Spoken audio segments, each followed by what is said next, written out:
friends and family. Thank you guys so much for tuning in to Every Day's a Saturday with your host, me, myself, and I, Brian Roof.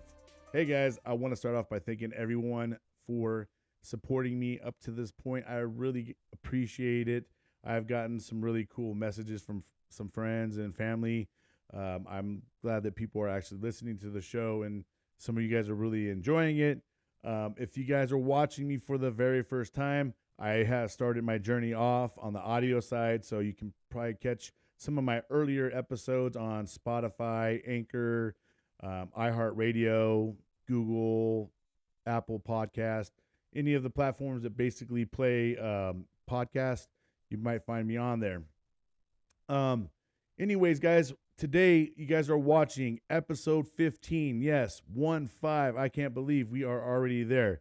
This is basically, this episode is going to be called Incoming. And this episode, I'm going to go through my experiences over in the Middle East and when we started taking Scud missiles and stuff like that. And we'll go ahead and get into that. So if you guys hadn't had the chance to check out the previous episode, you will be able to understand how we got to where we're at if you go back and listen to episode 14. If not, go ahead and you can go ahead and get started right here and go ahead and listen on in and see where we're going.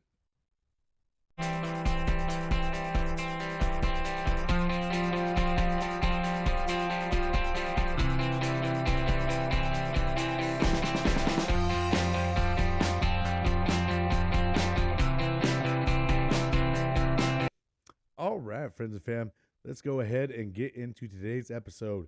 Episode 15, Incoming. All right, guys.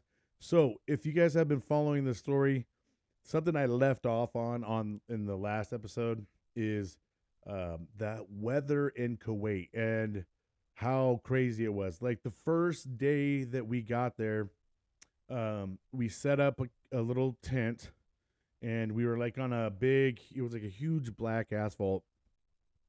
And they had us set up a GP tent, is what we called them. And we had cots, and we set up our cots. And as we're sleeping, through the night, all of a sudden, it's like I hear the sound of, it sounds like water, And at first I'm thinking, obviously I'm thinking I'm dreaming.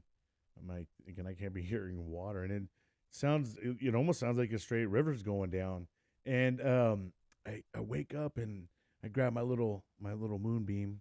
It's also a flashlight, but we called it a moonbeam. I turn on my moonbeam and I'm looking and I'm like, holy shit, dude! I could see my buddy's boonie cover. It's going down the middle of our down our cots. And I'm like, hey guys, oh shit, hey, wake up. All of our stuff's on the ground. And, we had sea bags and stuff like that. And everybody's got, obviously left them open. And some people have their other bags and everything's kind of on the deck. And man, it's getting soaked. And everybody's like, hey, get your stuff. So we're trying to get all our stuff up, and we're just like, what the hell is going on, man? First night here, there wasn't any signs of any kind of rain or anything like that, and boom, we get a flash flood dang near the first night that we're there. So anyways, we have to pick all our sea bags up, and the next day we're all having to air dry all of our stuff up, and back to duty as usual. Now we did start to learn that it did get some rain there, because I think all of us were under the impression of like, oh, it's just a hot desert and stuff like that. No, they do get some rain there, and when it rains, it literally like kind of flash floods there. And then typically after kind of any little amount of rain, it follows with these huge sandstorms. And I mean, these sandstorms are absolutely crazy. We ended up having to use goggles and like, bandanas and stuff like that, handkerchiefs and whatever, and just anything to kind of cover our faces, because these sandstorms were crazy, and you could literally see these things coming from a distance. I mean, it's like kind of in the movies, you see this huge ass wave, and it's like, oh shit, man. Everybody's like, all right, get your stuff on, get ready. And, and sometimes you got to go buckle down on your tents and all that stuff. So those sandstorms over there were something that I never. I mean, I had dealt with some little sandstorms, kind of where I live in the desert, but nothing to the extent that I did over there in the Middle East. I can't can't. There's no way that they could even come close to, the kind of sandstorm that they have over there in Kuwait. Um, I can't believe, I mean, some of those people, actually live in the middle of the desert in tents and stuff like that. And I know, through our experience is that sometimes when those sandstorms would come in the middle of the night, and we all slept in tents, and those sandstorms would come, and we'd have to try to get outside and making sure we're tying down these tents, and we would wake up some mornings just covered in dirt because the visibility during these sandstorms were pretty much zero, and the tents that we stayed in were like fabric. There was no keeping out any sandstorm, so anytime there was dust and sand, we took it, and it was crazy just waking up and the next morning like just like trying to get yourself, all this dust off you and stuff like that. It's all over your rack, it's all over your hair, it's all up your nose. I mean, it is everywhere. I cannot get over the amount of sand that you deal with over there. You think going to the beach is something to deal with? Try. There's just no breakaway from that kind of sand. Absolutely none. But anyhow, that part right there it was crazy. And in addition to that, there was days that the temps would reach over, like, I mean, I think the hottest day we experienced in Kuwait was like 136 degrees. Absolutely scorching. The water that we had to drink over there was pretty dang on hot because we didn't have any freezers or anything like that. But we did have some connections. There, we were connected with their NBC guys, and they had freezers, and we would use their freezers to kind of throw some of our waters in there and give ourselves a little bit of some cool water. It wasn't always that they would let us do that, but it was sometimes. I mean, and they just handed it back to us like a block of ice, and over there, I mean, the it would melt so fast. I mean, I can't even tell you how hot 136 degrees is. And even at the nighttime over there, the damn, temperature would still be over 100 degrees, sometimes like 110 degrees. And it was so stinking hot that I would be sitting there in my rack with my like water bottle and just sitting there, dumping it all over myself and stuff like that. Cause my gosh, there's just the I can't even express to you how hot it was. They did have some kind of coolers for us inside the tents, but sometimes those the ACs that they provided didn't work because they were ran by generators, and those generators would typically break, or the guys that were in charge of them would forget to gas them up because they had to they were supposed to have those things gassed up on the regular so that they never ran out. But human error, dudes, messing around sometimes. Sometimes we would go and be super hot because the thing about it is they needed to keep those tents, pretty much try to keep them cool 24/7 because there would be guys in there trying to sleep because maybe they were, on guard or something during the night. There was always someone working. It was 24/7 over there. It wasn't like, hey, lights out over here and everybody's sleeping. Nah.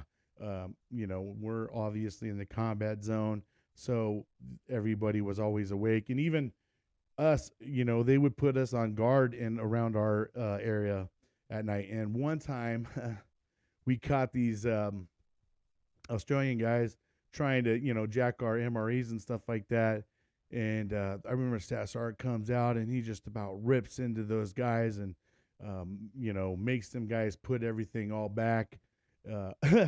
They thought they were slick. These UK guys, they thought they were going to be able to steal from us, and they don't realize that we stand watch. So,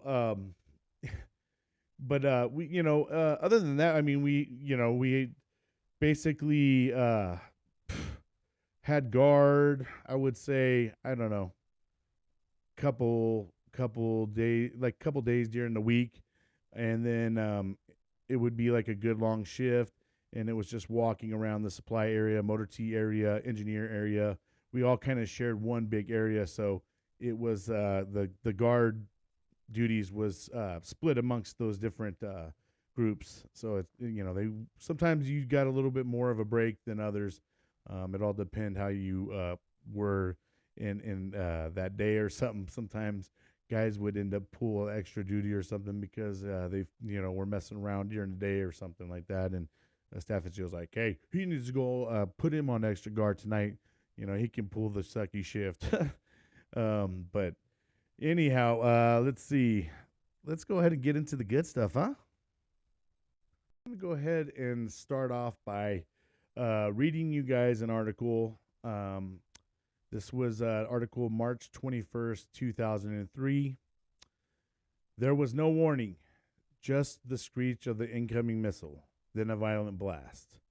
PSC Justin Davis, 19, of Chattanooga, was guarding the perimeter of this camp, headquarters of the 1st Marine Expeditionary Force. He saw a big ball of fire and knew we're finally at war.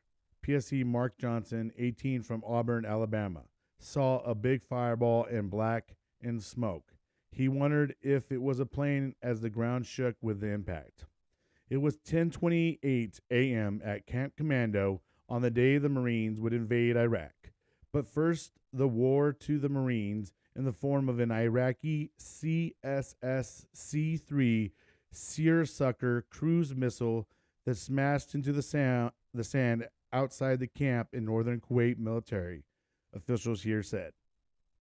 It was the first in a series of at least 4 missiles launched today against Kuwait, at least 3 of which appear to have been intercepted by Defense Patriot missiles. The launches and false alarms that sounded with increasingly regularity as the hazy desert day turned to night made for a jittery first day of war in Kuwait.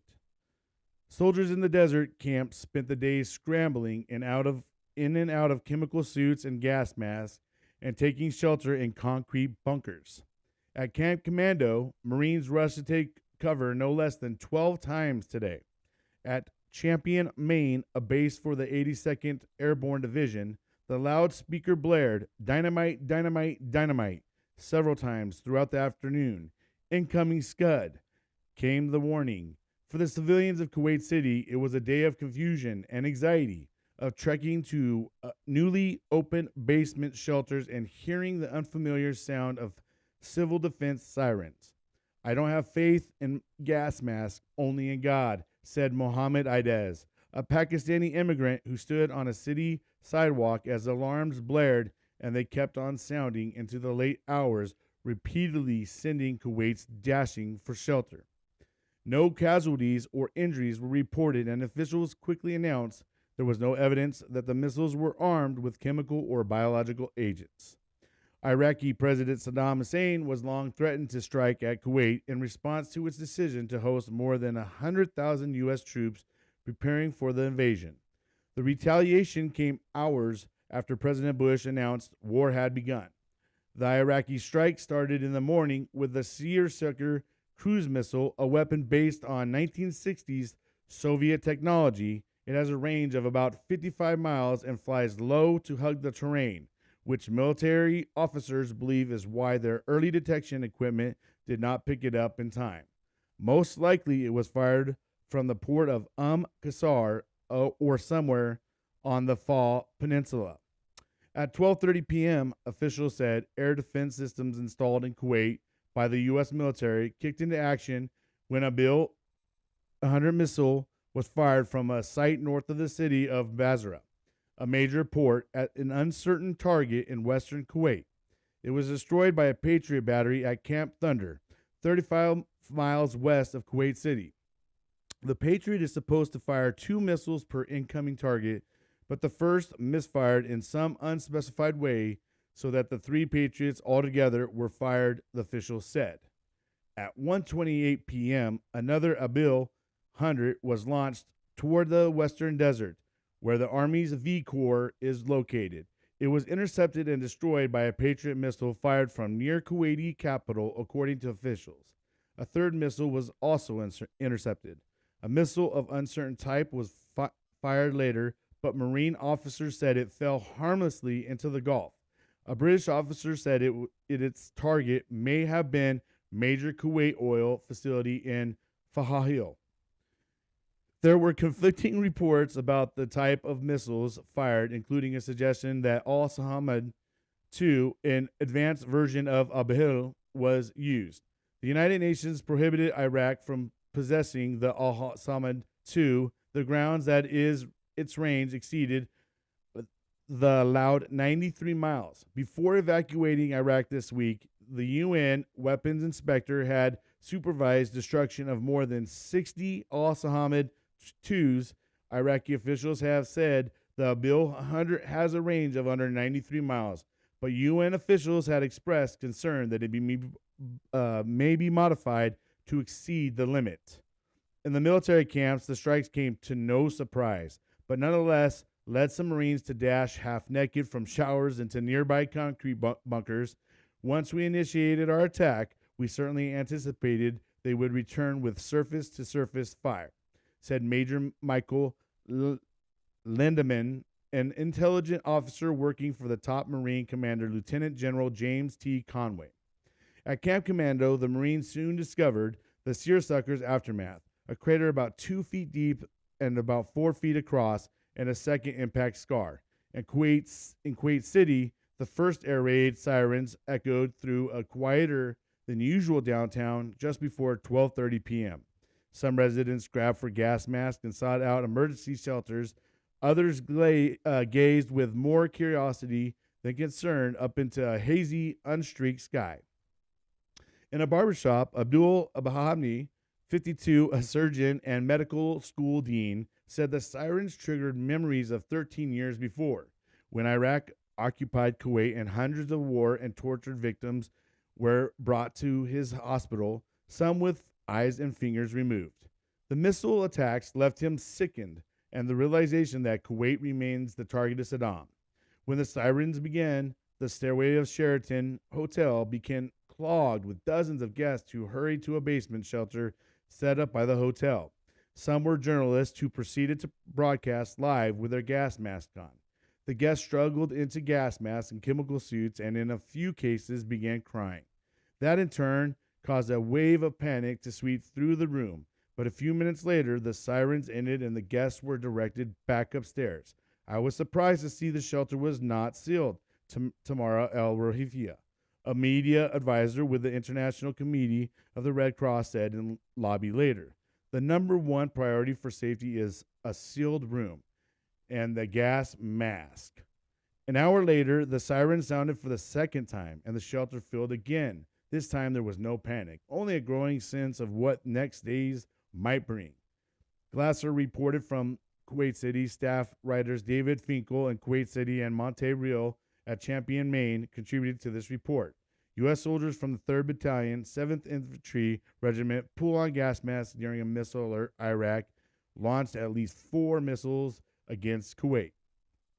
All right, guys, that was basically a little article that I wanted to give to you guys before I gave you guys my version and my experience of what happened.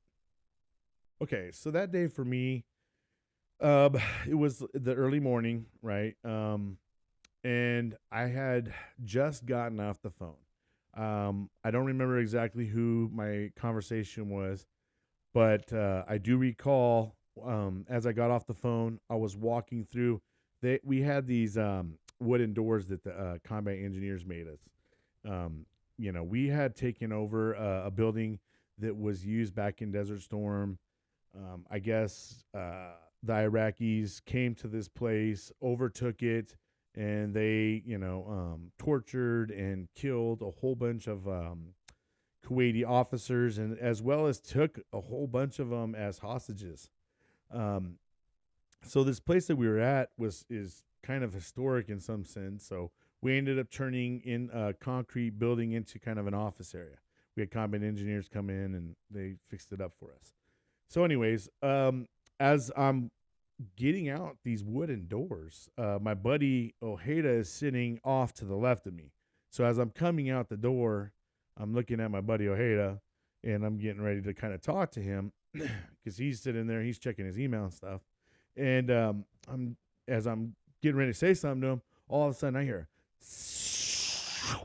boom, and I'm like, what the frick, dude? I'm just like, bro, what is it? Run! And so I go back through these wooden double doors. All of our gear is back in. They made like, I think there was about 4 rooms or something like that we'd go put all our gear. We, our M16s, our gas mask, and all the things that we needed for the day. So I go running back there, go and grab my flak jacket, my Kevlar, gas mask, M16, all that stuff, and I'm grabbing it, and as I'm running, and I'm going through these, as I'm trying to get through these wooden doors, they come flying open, and here comes this guy. Well, me and him go colliding. Boom. Well, me being the bigger dude in the situation, I knocked, my buddy Funes down, and I'm sitting there like, "Are you okay, bro?" And he's just like, "Yeah." And I'm like, my concentration is like, "Holy shit, man. I need to get to this motherfucking scud bunker that we've been working on this whole time because oh shit, they know where we're at. They got us dialed in. Here we are. They just had that night prior, they just declared war. So the whole night we're all wondering like what the hell is gonna go on. Well, earlier in the morning, that's when it first went on for us. And so we're just like, damn, here we are. We're at war now. So running out to this scud bunker as fast as I can.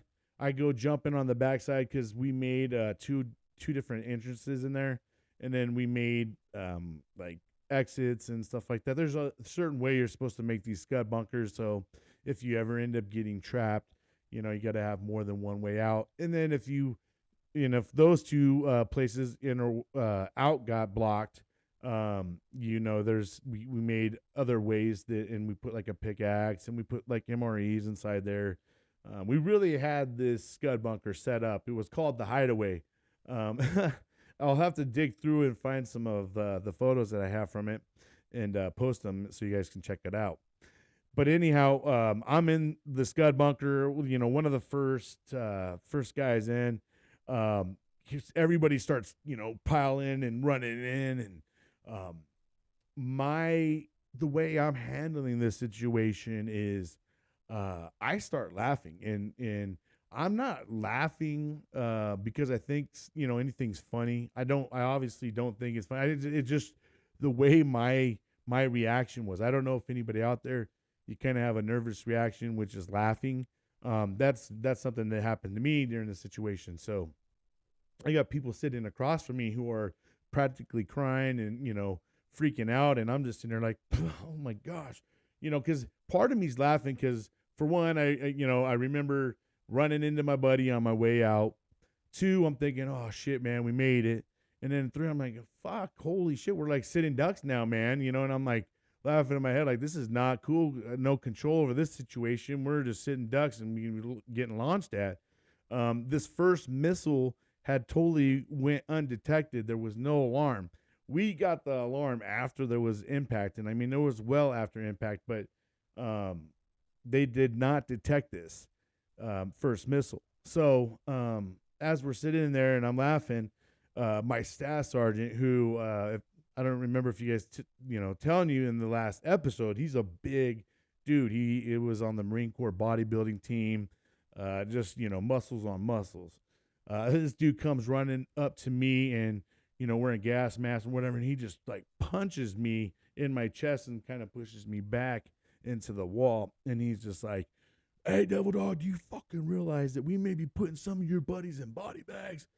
And that's when it kind of dawned on me, like, oh shit, man, he's kind of right, because from where I kind of felt, I didn't see impact, but I can feel the impact. It sounded like someone jumping into a pool doing a cannonball, and then like boom, and then like there was like a ripple effect. You could definitely feel it in the ground.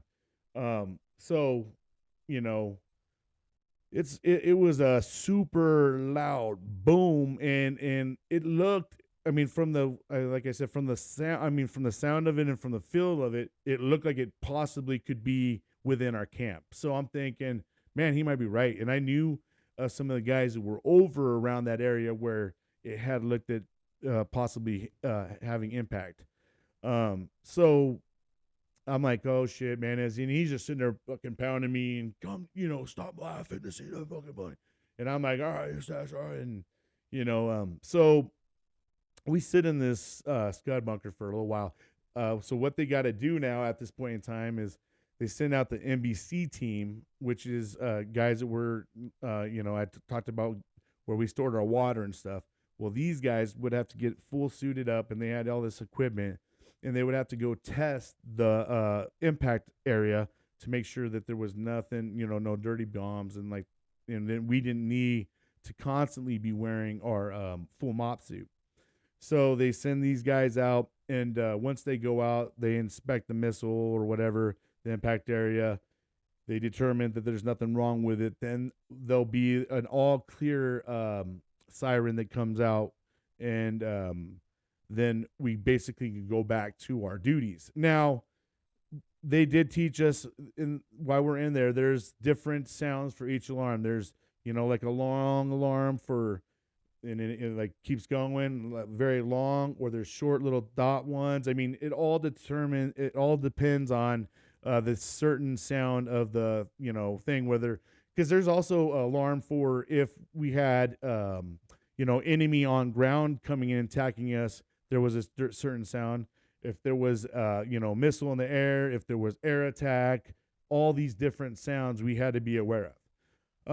So once those guys determined that the bomb wasn't dirty anymore, like I said, we went ahead and went back to our areas, and then I mean, it wouldn't be much longer after though getting the all clear sign though that it would just constantly start going off. I mean, it was crazy, and they ended up setting up like in the article is very accurate. They ended up setting up these Patriot machines, the Army did, and they put them up in the hillside, and you would just see these little missiles taking off, and they would take things up out of the sky. They definitely had Camp Commando Kuwait dialed in, and they knew exactly where we were in this desert. And I mean, who wouldn't know? I mean, we had, third country nationalists, we called them TCNs, attached to us, which were, guys from all over the Middle East region who, worked, and we would have working parties in the American side, and, these guys would be embedded. Well, I mean, I don't know how well these people were checked out, and if these guys were legit. So they were probably going back and giving intel, and because, man, where we were at, it's like you kind of feel like, damn, I mean, they really had to know exactly where we were at, and they knew a couple areas that were pretty indiscreet. I mean, I guess the Kuwaiti, where we were at, I guess they knew that it was once occupied by the Kuwaiti army, but it was since deserted. That's what we took over it. But they definitely had us on the radar, and it was a constant run to these scud bunkers, to the point that most of us actually slept in the scud bunker during the nighttime, because even at nighttime the scud alarms would keep going off, and every time the scud alarms were going off, you had to make sure you ran and got yourself into whatever scud bunkers were built. A lot of them weren't to the extent of ours. Ours we made underground. Most of them were concrete barriers with some sandbags on the outside of it. But like ours was kind of the state of the art. I really do got to look for these pictures that I have of it, because we really dug it, and a lot of people would go and use it every time there was a scud alarm. And it was no joke. It was so bad. There was guys who would run and make their way, to the bunker practically naked because, some of them were trying to shower, or whatever in the midst of trying to change over. And the scud alarms would go off, and these guys would just be, hightailing it no matter what.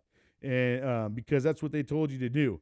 Um, there did get to a point in time where I felt like people got a little bit desensitized to it, and especially late hours in the night. And after us doing this for a couple months, later on, when it would start happening, sometimes during the night, guys would, stay in the rack. Well, a lot of people started, staff and COs or whatever, started realizing, hey, where's everybody at? So then they started making it where they would do, roll call and stuff like that. And if you were still in your rack, someone had to go make sure that they got your ass out of rack. So, that didn't last very long because once a couple guys started doing it, then of course everybody started doing it. So, a couple times, the alarm would go off and there'd be like 3 people there when they're supposed to be over 50. And it's like, well, I think everybody decided to start hitting the rack because, PFC Jefferson over there started it. So it's just, you never know how it goes. So, it was crazy. I really felt like, a sitting duck over there at Camp Commando. It was a constant running for our life, and I don't know how many times we had to run into those stinking scumbuckers, but I'm glad that we made them. Like I said, it was very important. There was times where some of these Patriot missiles would have impact above our areas, and we would come out and there would be shrapnel, on the ground and stuff like that. So. The Patriots were very instrumental for us in the Middle East and saved all the support groups' ass. So, Army guys, kudos to you guys for whoever manned those Patriot missiles because, like I said, those things definitely saved all the support groups, putting those in strategic areas. And also, whoever put out the radars and stuff like that, it was great because most of the missiles got picked up after the first one was missed. I don't think that they missed very much afterwards. And like I said, between the actual alarms and the actual Patriot missiles, man, we were on point with that stuff. So in the midst of all these Scud alarms and stuff, and running to the Scud bunkers, we still had a mission at hand, and that was to support the frontline Marines. And my group in particular, we had anywhere from the MREs, which are meals ready to eat, to we had bulletproof plates, we had uniforms, we had all types of different gear that supported the frontline Marines. So some of our Marines were sent forward into Iraq, and we would have a supply chain from Kuwait into Iraq. And we would be feeding that supply, whatever they needed, from the rear side, which was in the Kuwait side. They would send the 7 tons.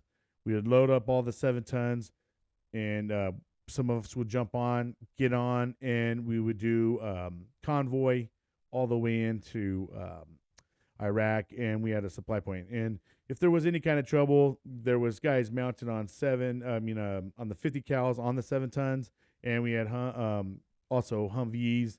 We also had all the air support that you could think of, because when we had these convoys, it wasn't just supplies. We had comms. I mean, as some of you guys know, supply is pretty important, especially during a wartime.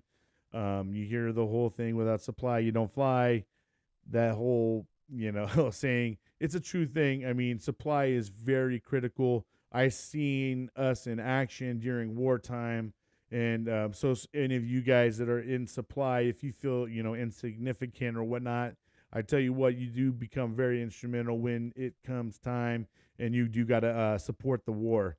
And you're attached to a grunt unit, you're going to find yourself in situations that most supply guys may not. But it was a unique experience getting to be a part of all that. It was a huge part of history. As I'm coming across, different newspaper clippings and stuff that I didn't even know existed as I'm kind of going through this.